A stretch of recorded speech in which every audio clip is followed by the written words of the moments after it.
রাজ্য সরকার যে বিলটা এনেছে সেটা ত্রুটিপূর্ণ বিল। আরজি কর থেকে কিছুই শিক্ষা নেয়নি। মহিলাদের নিরাপত্তার বিষয়ে কোনো কিছুই বিলে উল্লেখ করা নেই।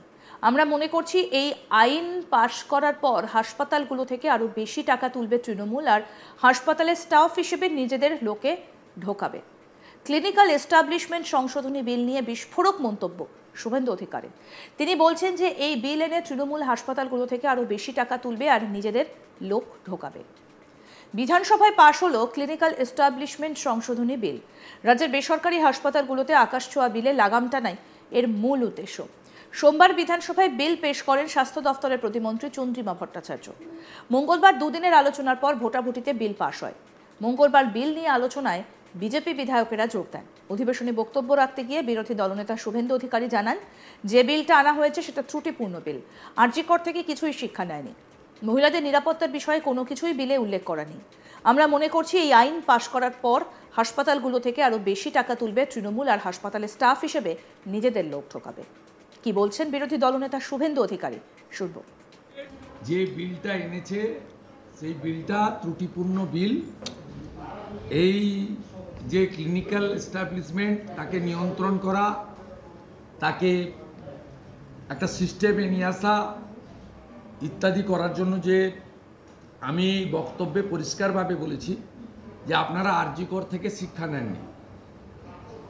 Private hospital, nursing home, private medical college, সেখানে যে কোনো কর্মরতা ডাক্তার, সেবিকা, নিরাপত্তারক্ষী এবং রুগী মহিলাদের ক্ষেত্রে সেখানেও যে আরজি করের মতো ডাক্তার বোনের মতো ইনসিডেন্ট ঘটবে না, তার প্রোটেকশান এবং প্রিকশন তার কোনো উল্লেখ এই বিলে নেই।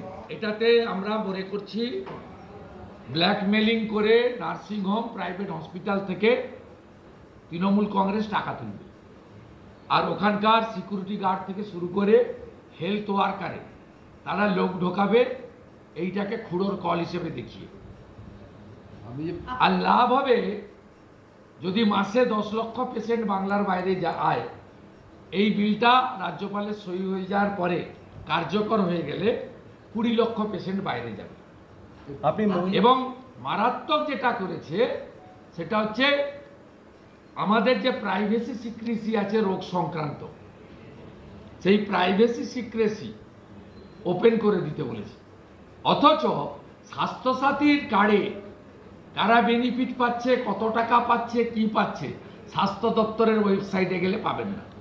করোনা কত টেস্ট হয়েছে, কতজনের পজিটিভ এসছে, স্বাস্থ্য দপ্তরের ওয়েবসাইটে পাবেন না। ডেঙ্গু কতজনের হয়েছে, কতজন পজিটিভ এসছে, স্বাস্থ্য দপ্তরের ওয়েবসাইটে পাবেন না। স্বাস্থ্য দপ্তরের ওয়েবসাইটে পাবেন না আরএমও কারা আছে, এমার্জেন্সিতে কারা আছে, আজকে কোন ডাক্তারের নাইট ডিউটি, পাবেন না। উত্তরবঙ্গে নিউরোলজিস্ট নেই, নট এ সিঙ্গেল নিউরোলজিস্ট। এই হচ্ছে পশ্চিমবঙ্গের অবস্থা। এরা প্রাইভেট নার্সিংহোম এবং রুগী সবাইকে শেষ করতে চায়। মমতা বন্দ্যোপাধ্যায় চলে যাওয়ার আগে যেটুকু শেষ ছিল অস্তিত্ব স্বাস্থ্য দপ্তরের, এই অ্যামেন্ডমেন্ট বিলের মাধ্যমে তার পঞ্চত্ব প্রাপ্তি ঘটালেন। একই সঙ্গে তিনি বলেন, পশ্চিমবঙ্গ থেকে এমনিতেই লক্ষ লক্ষ রোগী ওড়িশা, ভেলোর যাচ্ছে, এমনকি ঈশানগঞ্জে যাচ্ছে। এরপরে সব ফাঁকা হয়ে যাবে। এই ধরনের জনস্বাস্থ্য বিল আনতে গেলে স্ট্যান্ডিং কমিটিতে পাঠাতে হয়। সিলেক্ট কমিটি, প্রাইভেট হাসপাতালের মতামত নিতে হয়। যেহেতু এখানে একটাই পোস্ট, মুখ্যমন্ত্রী, স্বাস্থ্যমন্ত্রী আর বাকি সব ল্যাম্প পোস্ট, আমার মনে হয় না এখানকার স্বাস্থ্য রাষ্ট্রমন্ত্রী এই বিলের সম্পর্কে কিছু জানেন। এই বিল আমলারা বানিয়েছে যারা প্রাইভেট হাসপাতালে চিকিৎসা করান। কি বললেন এই বিষয়ে শুভেন্দু অধিকারী, সেটাও শোনাবো।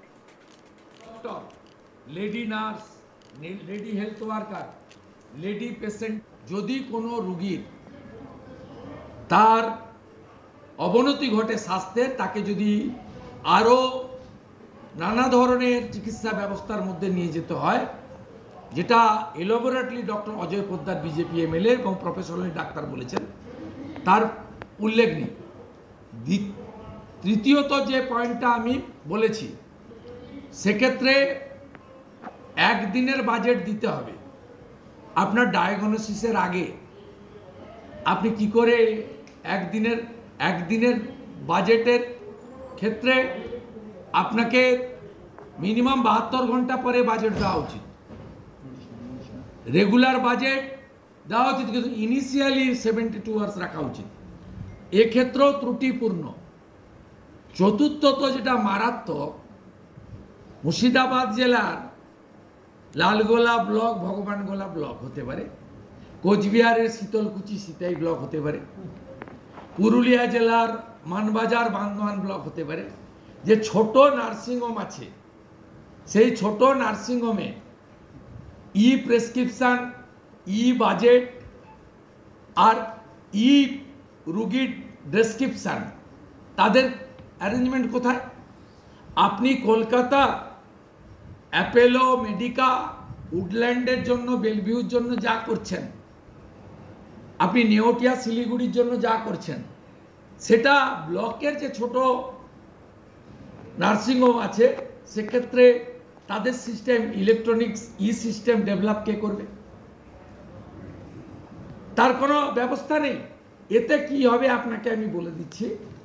পশ্চিমবঙ্গ থেকে এমনিতেই লক্ষ লক্ষ পেশেন্ট উড়িষ্যা যাচ্ছে, ভেলোর যাচ্ছে, মুম্বাই টাটা সেন্টার যাচ্ছে, বাঙ্গালোর যাচ্ছে, ডক্টর রেড্ডি হায়দ্রাবাদ যাচ্ছে, শঙ্কর নেত্রালয়ে যাচ্ছে, এমনকি কিষানগঞ্জেও চলে যাচ্ছে, গৌহাটিও যাচ্ছে।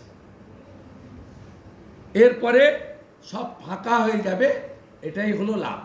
আর এই ধরনের জনস্বার্থ, জনস্বাস্থ্য সংশ্লিষ্ট অ্যামেন্ডমেন্ট বা বিল আনতে গেলে স্ট্যান্ডিং কমিটিতে পাঠাতে হয়, সিলেক্ট কমিটিতে পাঠাতে হয়, nursing home, private hospital, doctor organisation, health সেক্টরে রুগীদের নিয়ে যারা কাজ করছেন, স্টেক হোল্ডার, তাদের সকলের মতামত নিতে হয়। যেহেতু এখানে একটাই পোস্ট মুখ্যমন্ত্রী, স্বাস্থ্যমন্ত্রী, আর সব ল্যাম্প পোস্ট, আমার মনে হয় না এখানকার স্বাস্থ্য রাষ্ট্রমন্ত্রী যিনি এই বিল প্লেস করেছেন উত্তর দেবেন। তিনিও এই বিলের সম্পর্কে আগে ভাগে কিছু জানেন। আমলারা বানিয়েছে, যারা অধিকাংশই প্রাইভেট হসপিটালে চিকিৎসা করান। রাজ্য সরকার যে বিলটা এনেছে সেটা ত্রুটিপূর্ণ বিল। আরজি কর থেকে কিছুই শিক্ষা নেয়নি। মহিলাদের নিরাপত্তার বিষয়ে কোনো কিছুই বিলে উল্লেখ করা নেই। আমরা মনে করছি এই আইন পাশ করার পর হাসপাতালগুলো থেকে আরও বেশি টাকা তুলবে তৃণমূল, আর হাসপাতালের স্টাফ হিসেবে নিজেদের লোক ঢোকাবে। ক্লিনিক্যাল এস্টাবলিশমেন্ট সংশোধনী বিল নিয়ে বিস্ফোরক মন্তব্য শুভেন্দু অধিকারীর। তিনি বলছেন যে এই বিল এনে তৃণমূল হাসপাতালগুলো থেকে আরও বেশি টাকা তুলবে আর নিজেদের লোক ঢোকাবে। আরও আপডেট পেতে দেখতে থাকুন আজ তাক বাংলা। সাবস্ক্রাইব করুন, নোটিফিকেশন পেতে বেল বাটন অপশন প্রেস করুন, হোয়াটসঅ্যাপেও ফলো করুন আজ তাক বাংলা।